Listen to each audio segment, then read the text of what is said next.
27 de enero de 1945. El ejército soviético entra en Auschwitz, el mayor de los centros de exterminio situados en la Polonia ocupada por los alemanes.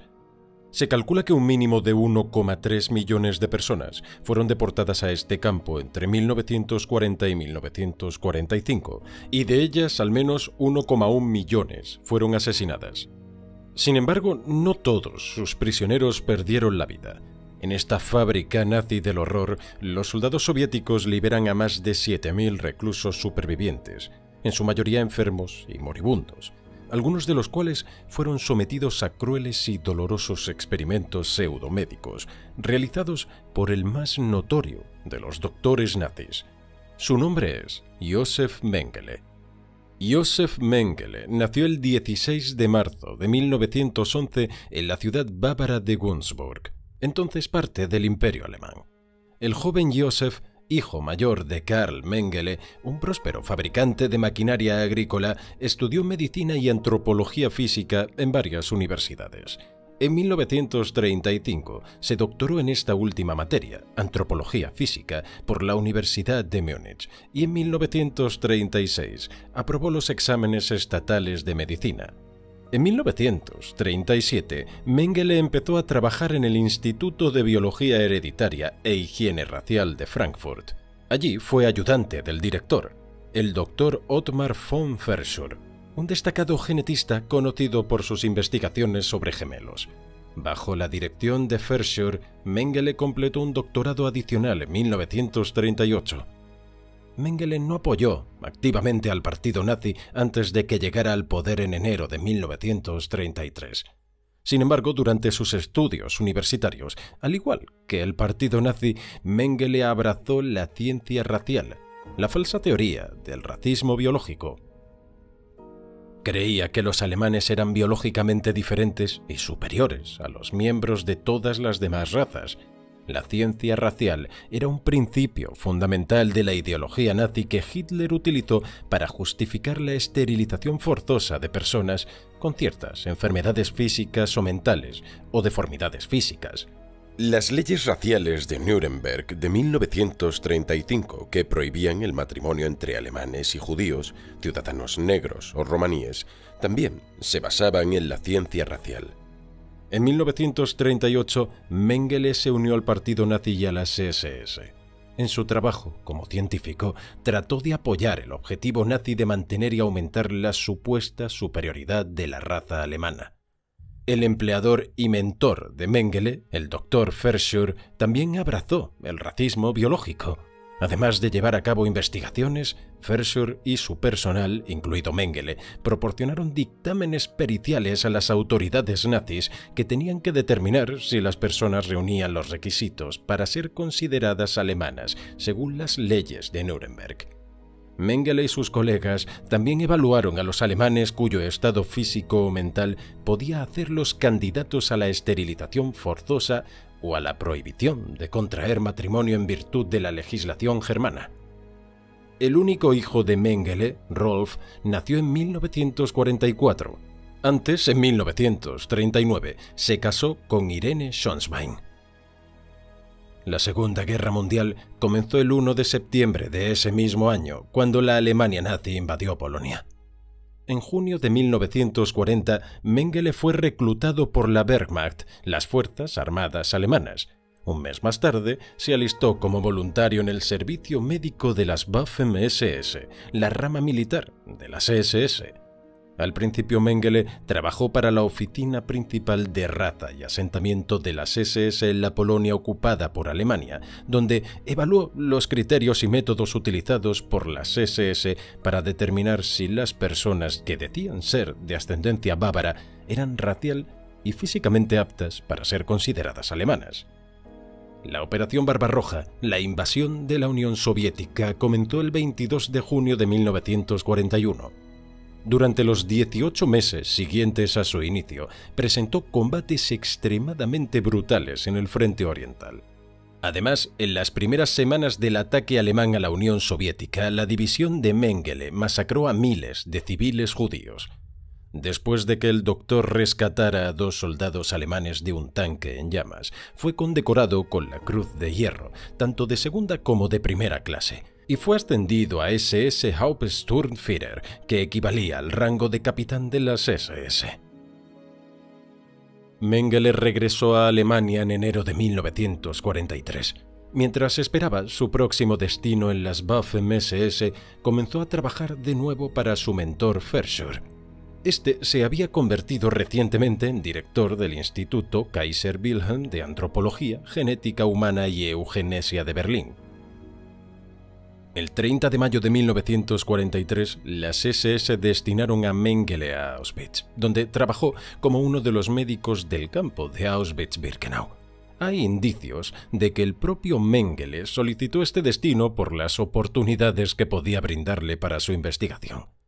Auschwitz-Birkenau era el mayor de los campos de Auschwitz y también servía como centro de exterminio de judíos deportados de toda Europa. Además de otras tareas, Mengele también era responsable del llamado Campo de Familias Romaníes de Birkenau. A partir de 1943, casi 21.000 hombres, mujeres y niños romaníes fueron enviados a Auschwitz y encarcelados en dicho campo. Cuando esta zona familiar del campo fue liquidada el 2 de agosto de 1944, Mengele participó en la selección de los 2.893 prisioneros romaníes que iban a ser asesinados en las cámaras de gas de Birkenau. Poco después, fue nombrado médico jefe de Auschwitz-Birkenau y en noviembre de 1944, destinado al hospital de Birkenau para las SS. Como parte de sus tareas en el campo, el personal médico de Auschwitz realizaba las llamadas selecciones. El objetivo de dichas selecciones era identificar a las personas incapaces de trabajar. Las SS consideraban a esas personas consumidoras de comida inútiles y, por lo tanto, las asesinaban. Cuando los transportes de judíos llegaban a Birkenau, el personal médico del campo seleccionaba a algunos de los adultos aptos para realizar trabajos forzados en el campo de concentración. Los que no eran seleccionados, incluidos niños y ancianos, eran asesinados en las cámaras de gas. Todas las mujeres visiblemente embarazadas y las madres de bebés y niños pequeños eran enviadas a las cámaras de gas nada más llegar. Mengele racionalizaba esto de la siguiente manera. Cuando nace un niño judío o una mujer llega al campo ya con un niño, no sé qué hacer con el niño. No puedo liberar al niño porque ya no hay judíos que vivan en libertad. No puedo dejar que el niño se quede en el campo porque no hay instalaciones que le permitan desarrollarse con normalidad. Además, no sería humano enviar a un niño a los hornos sin permitir que su madre estuviera allí para presenciar la muerte del pequeño. Por eso, envió a la madre y al niño juntos a las cámaras de gas. También se dice que Josef Mengele tuvo un romance con la tristemente célebre Irma Grese, una de las guardias más odiadas y temidas del campo. Cuando Mengele descubrió que tenía aventuras con reclusas judías, consideradas racialmente inferiores, puso fin a su relación con ella. Mengele también era un desviado sexual que se entregaba a la brutalidad carnal. Por ejemplo, mientras los prisioneros varones permanecían en asamblea esperando su llegada, se dice que pasó una noche entera dedicado a grabar las reacciones de sus mujeres judías al ser violadas por funcionarios del campo. Los médicos del campo de Auschwitz y de otros campos de concentración también realizaban selecciones periódicas en las enfermerías y barracones del campo. Llevaban a cabo estas selecciones para identificar a los prisioneros que estaban heridos o que estaban demasiado enfermos o débiles para trabajar. Las SS utilizaban varios métodos para asesinar a estos prisioneros, incluidas inyecciones letales y gaseamiento. Mengele realizaba rutinariamente estas selecciones en Birkenau, lo que llevó a algunos prisioneros a referirse a él como el ángel de la muerte. La prisionera Gisela Perl, ginecóloga judía en Birkenau, recordó más tarde cómo la aparición de Mengele en la enfermería de mujeres imbuía de terror a las prisioneras. Temíamos estas visitas más que a ninguna otra cosa porque nunca sabíamos si se nos permitiría vivir. Él era libre de hacer lo que quisiera con nosotras. Y así lo hizo. Cuando comenzó una epidemia de tifus en el campo de mujeres, Mengele vació un bloque de 600 mujeres judías y las envió a morir en las cámaras de gas. A continuación, mandó limpiar y desinfectar el edificio. Las ocupantes del bloque vecino fueron también bañadas y desinfectadas, al tiempo que se les proporcionó ropa nueva antes de trasladarlas al bloque limpio.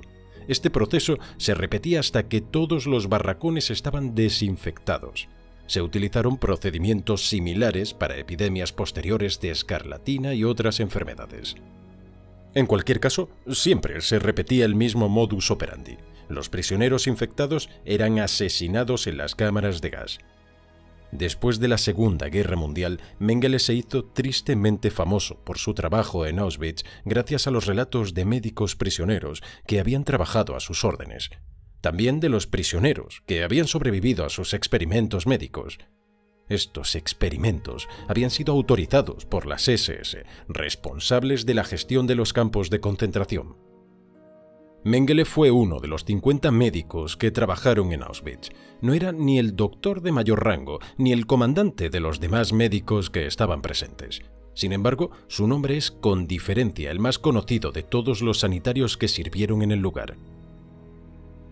Una de las razones de ello fue la frecuente presencia de Mengele en la rampa donde se realizaban las elecciones.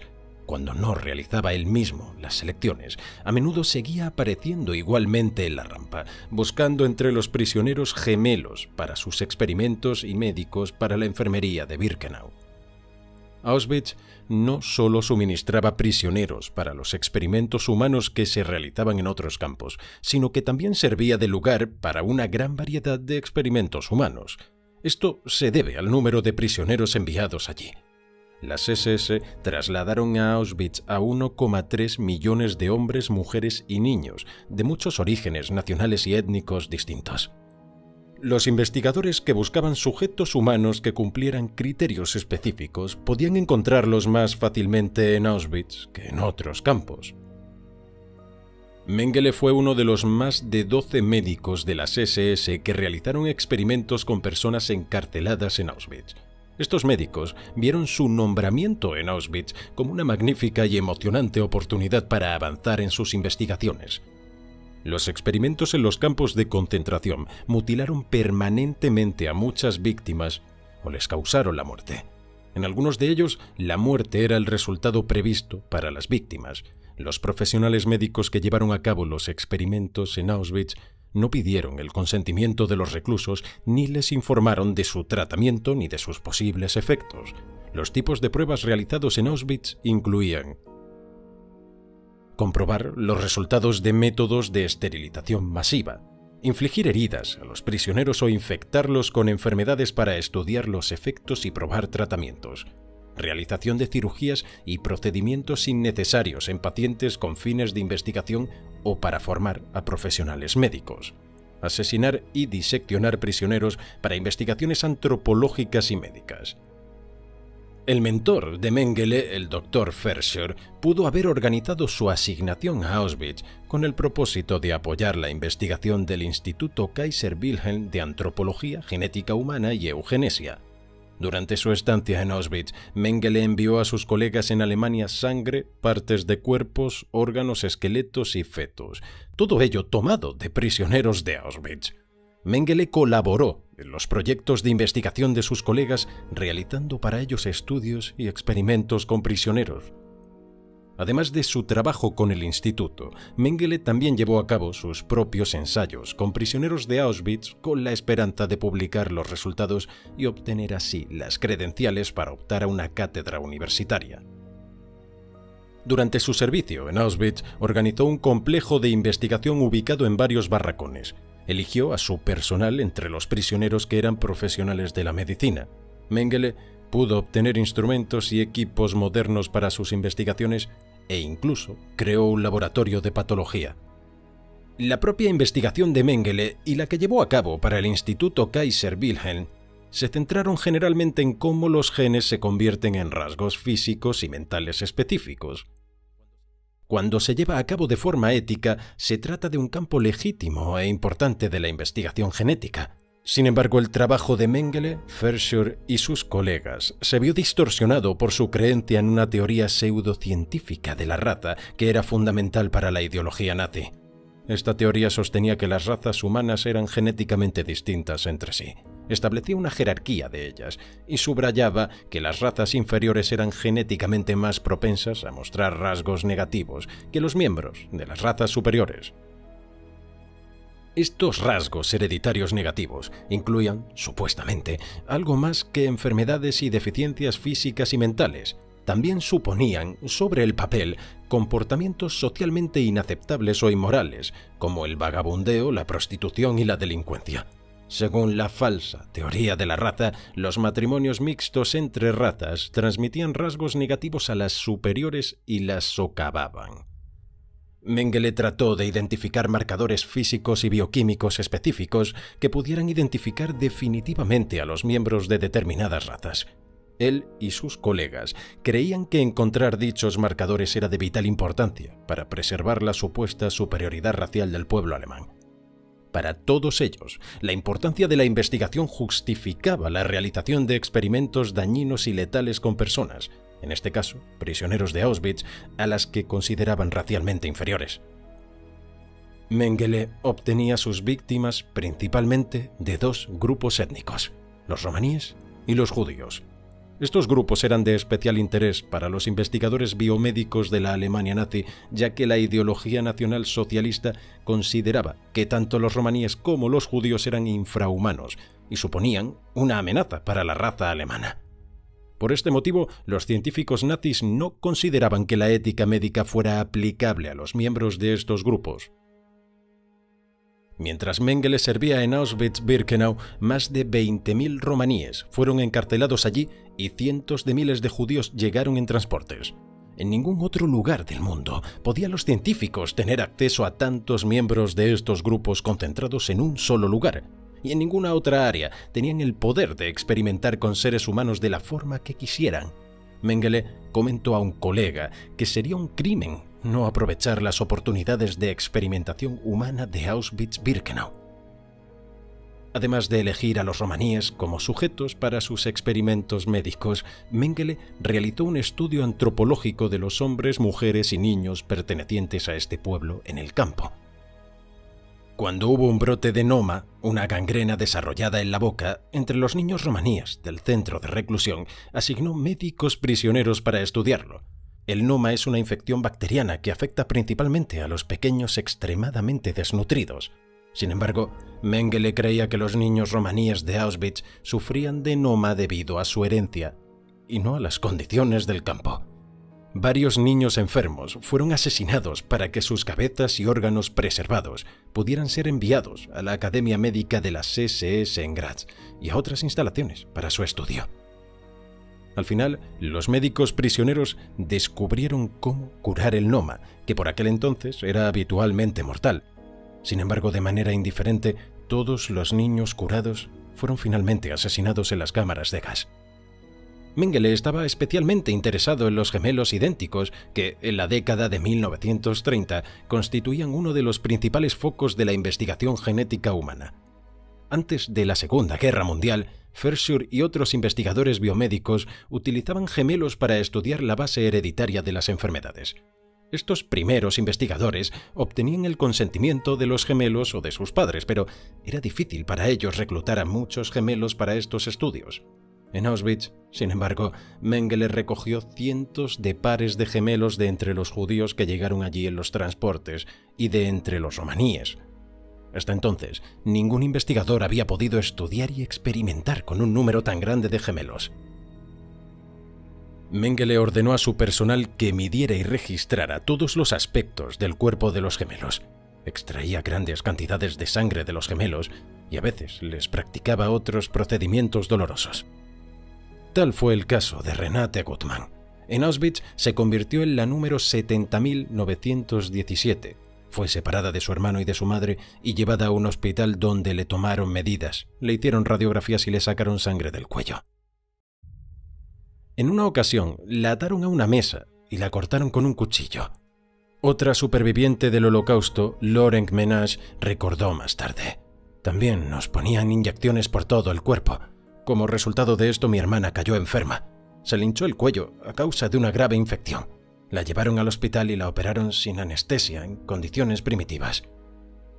Los experimentos que Mengele realizó en gemelos incluyeron la amputación innecesaria de miembros, infectando intencionadamente a un gemelo con tifus o alguna otra enfermedad, y transfiriendo la sangre de un gemelo al otro.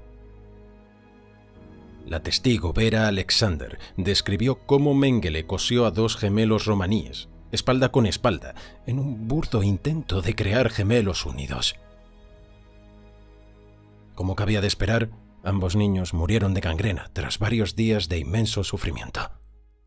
Muchas de las víctimas morían mientras eran sometidas a estos procedimientos, y las que sobrevivían a los experimentos a veces eran asesinadas y sus cuerpos disecados una vez que Mengele ya no podía utilizarlos. Miklos Nisli, médico prisionero en Auschwitz, recordó una ocasión en la que Mengele mató personalmente a 14 gemelos en una noche, inyectándoles cloroformo en el corazón. Si uno de los gemelos moría por enfermedad, mataba al otro para poder realizar informes post-mortem comparativos. Después de estudiar las autopsias, enviaba algunos de sus órganos al Instituto Kaiser Wilhelm de Berlín. Cuando Mengele realizaba selecciones de los judíos que llegaban a la rampa de Auschwitz-Birkenau, también buscaba seres humanos con anomalías físicas. Entre ellas había personas con enanismo, con gigantismo o con pie equino varo.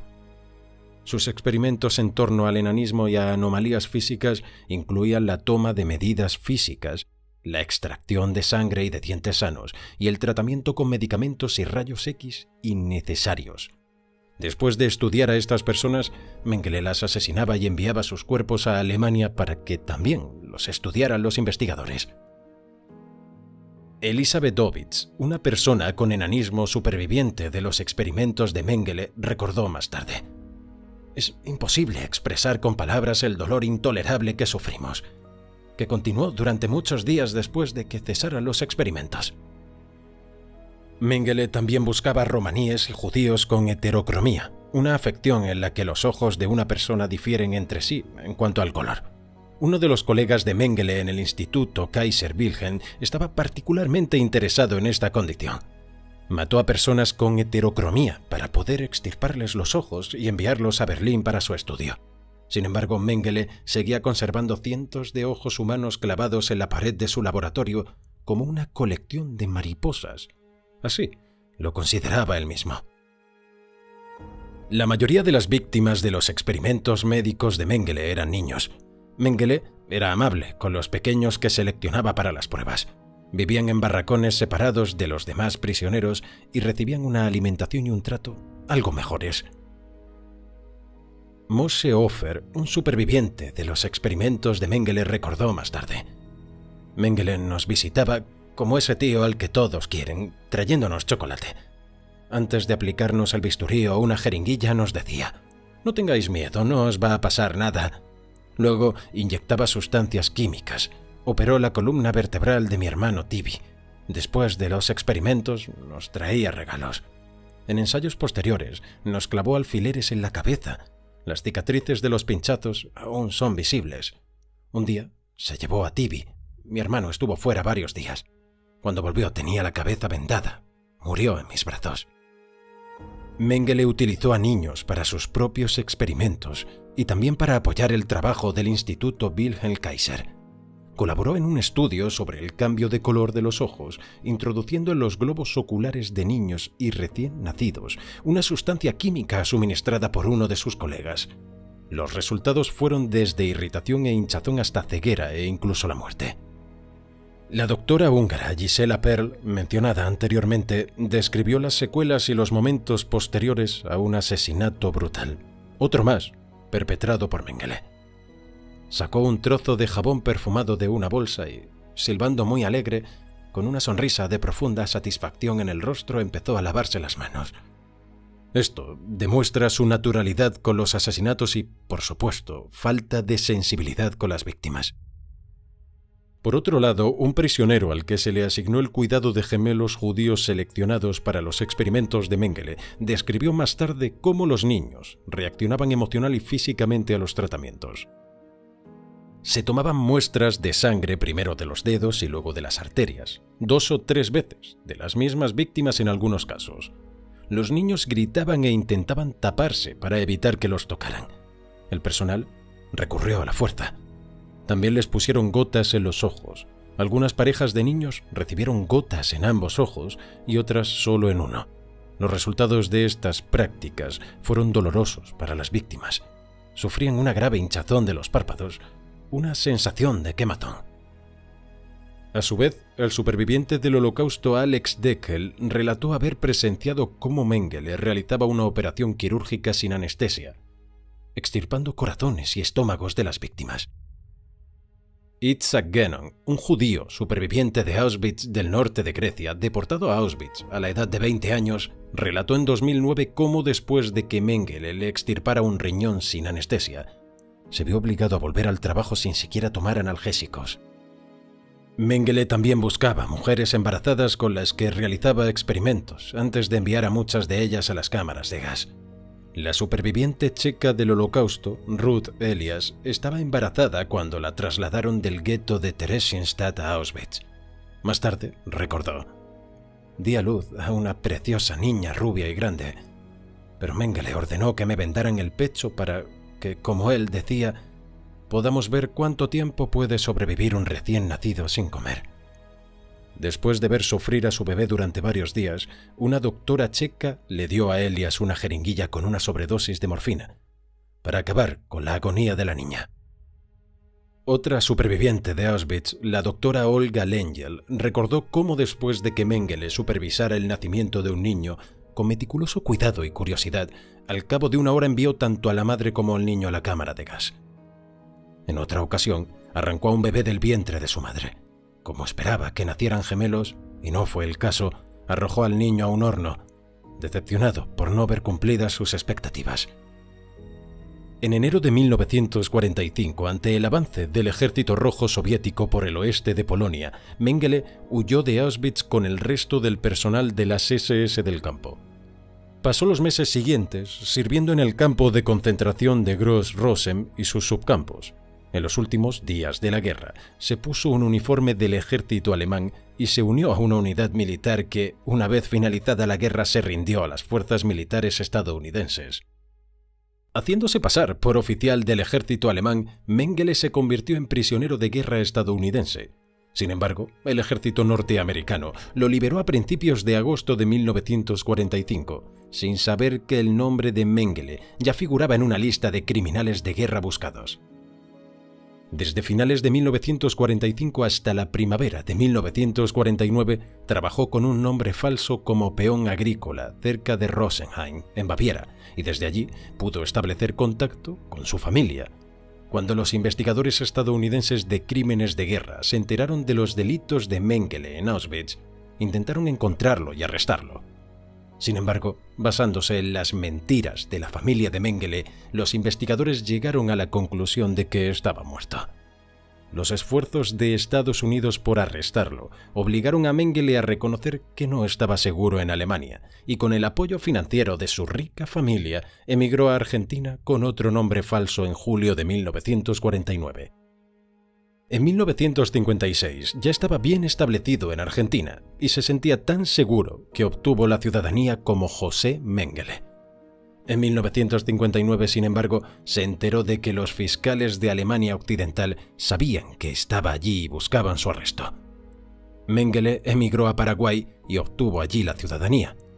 En mayo de 1960, agentes de los servicios de inteligencia israelíes secuestraron a Adolf Eichmann en Argentina y lo llevaron a Israel para ser juzgado. Suponiendo que los israelíes también le buscaban, Mengele huyó de Paraguay. Con el apoyo de su familia en Alemania pasó el resto de su vida bajo un nombre falso cerca de Sao Paulo, en Brasil. Cuando su hijo Rolf lo visitó allí en 1977, se encontró con un nazi impenitente que afirmaba que nunca había hecho daño a nadie de manera personal y que solo cumplía con sus obligaciones como oficial. El 7 de febrero de 1979, Mengele, que entonces tenía 67 años, sufrió un derrame cerebral y murió ahogado mientras nadaba en un centro de vacaciones cerca de Bertioga, en Brasil. Fue enterrado en un suburbio de Sao Paulo bajo el nombre falso de Wolfgang Gerhardt. Mengele, el más notorio de los médicos nazis y una de las figuras más infames del Holocausto, eludió así el arresto durante 34 años y nunca fue llevado ante la justicia. No se derramaron lágrimas por Josef Mengele.